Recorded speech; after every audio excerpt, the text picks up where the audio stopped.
Bonjour chef. Bonjour Henri. Alors Bertrand Janson, merci beaucoup de nous recevoir ici, Château Brachet, un endroit merveilleux, caché un peu en Savoie. Faut trouver. Un petit peu caché mais facile d'accès, juste à la sortie d'Aix-les-Bains, pas loin d'Annecy non plus, donc on est quand même dans une belle région, juste à côté de l'autoroute, donc il est quand même facile d'accès, mais bien dans son petit écrin naturel assez sympathique. Ça fait un petit moment qu'on vous suit, Bertrand. Racontez-nous quand même votre parcours. Vous venez d'où? Alors mon parcours grandi dans les Hautes-Pyrénées. Un petit accent basque, je sens.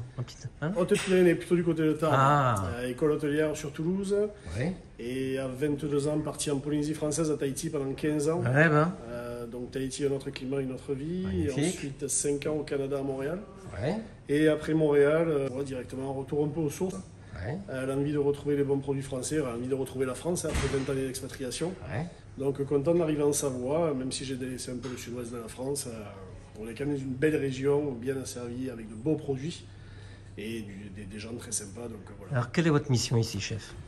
La mission, ça a été, mais voilà, M. Belin a ouvert son château. Jean-Michel. Jean-Michel, voilà. On l'appelle M. Belin, c'est le patron. Ah oui. Mais donc a ouvert son château il y a 3 ans.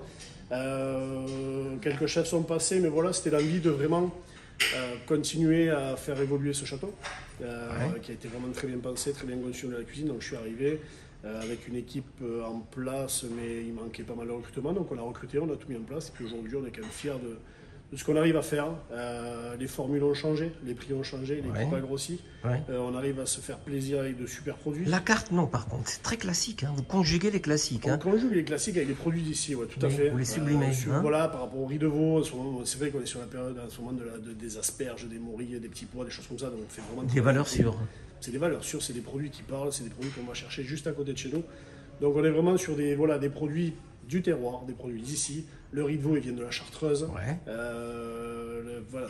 On essaie justement, je me dis, tiens, puisque l'hôtel est situé entre deux lacs, duquel provient l'omble chevalier qui a l'omble chevalier vient du lac d'Aiguebelette, qui est un peu à la sortie, il faut aller plutôt direction Chambéry. Vous allez chercher vous-même, chef, tous les matins?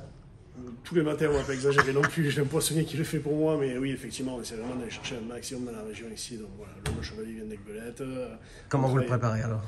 Et la criée savoyarde qui nous livre. Comment je le cuisine? Très simplement cuit à l'unilatéral sur la plancha. Dessus, on a une émulsion de petits pois avec petits pois en cosse, juste croquant, et un oignon cébette avec un jus acidulé. On garde les carcasses, en fait, les arêtes de l'omble chevalier. Et on fait une sauce vin blanc avec, acidulé, jus de citron. Et donc le petit pois qui vient, ce goût sucré de les petits pois, quelle merveille. Le petit pois, le goût sucré, l'omble chevalier, ce bon goût de poisson de rivière, et puis derrière, petite sauce acidulée qui vient kicker la recette, c'est vraiment excellent. Alors, ça a l'air très beau, très chic, très classe ici. Je me dis, est-ce que c'est pas un peu cher? Vous avez quand même une petite formule à déjeuner sympa? Le midi, franchement, du mercredi au vendredi, on a une formule autour du marché à 39 €. Ah bah ça va. Entrée, plat, dessert, on garde les amuse-bouches, on garde les canapés, on garde les milliardises au niveau de la pâtisserie. Donc on a quand même une belle offre comparée au marché. Les assiettes sont pleines ou il n'y a rien à manger? Pleines, les gens repartent, ils sont rassasiés. On n'a jamais eu de commentaires comme quoi les gens avaient faim en sortant de chez nous. On est plutôt généreux sur les portions. Ensuite, à côté de ça, les midis, on a aussi le menu en 4 services à 65 €. Donc menu pareil avec ses amuse-bouches, servi en 4 temps. Et le soir, on va rajouter un soir. Alors, si on veut se faire plaisir le soir, on s'en tire à combien? On est à 85 € sur mes dégustations en 6 temps. Mais là, on a vraiment un menu qui a servi avec une entrée froide, une entrée chaude, un poisson, une viande, un fromage travaillé, un dessert, un pré-dessert, un dessert, les milliardises. On a quand même un menu complet pour. Et pour aller avec ça, les vins de Savoie sont là?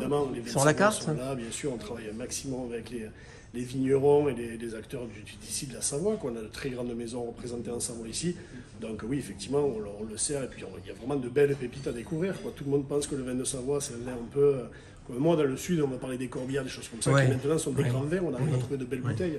Il y a de belles choses en Savoie. Il y a de très belles choses en Savoie. Ils sont sérieux. Alors, autre mystère de votre carte, je ne sais pas si je vais arriver à bien le prononcer, Fili di Kitara. En suggestion végétarienne. Mais qu'est-ce que ça peut être? Alors ça, c'est une pâte, c'est la pâte végétarienne qu'on sert. Et puis effectivement, moi ici au Château Brachet, j'ai mon chef pâtissier qui est italien, ainsi que notre maître d'hôtel en salle. Donc je me suis un peu rapproché d'eux. On veut travailler une pâte parce que c'est quand même plus facile à servir en plat végétarien qu'un risotto ou quoi. Et c'est Francesco, mon chef pâtissier, qui m'a aiguillé là-dessus, qui m'a dit voilà, ce que je cherchais, c'est une pâte rapide à cuire, fine, mais j'aime bien la mâche. Moi, j'aime que les pâtes aient de la mâche, ou pas que ce soit trop cuit ou quoi. Et c'est vrai que celle-là, en 3 minutes, elle reste al dente. En ce moment, on les sert avec des morilles de saison. On a de très belles morilles qui nous sont livrées toutes les semaines. Les asperges, un petit peu de Reggiano, crème roulée au Reggiano, justement, on roule notre pas dedans. On vient mettre les morilles dessus, les asperges, un peu de pignon de pain pour donner un petit peu ce goût un peu sucré que peut avoir le pignon de pain et agréable. Et dessus, du parmesan Reggiano râpé. C'est évidemment délicieux. Hein, c'est exceptionnel. Bah justement, il est là, votre pâtissier. Alors, on va lui en toucher 2 mots. Francesco, bonjour. Bonjour, Eric. Écoutez, moi, je regarde dans la carte des desserts et qu'est-ce que je vois?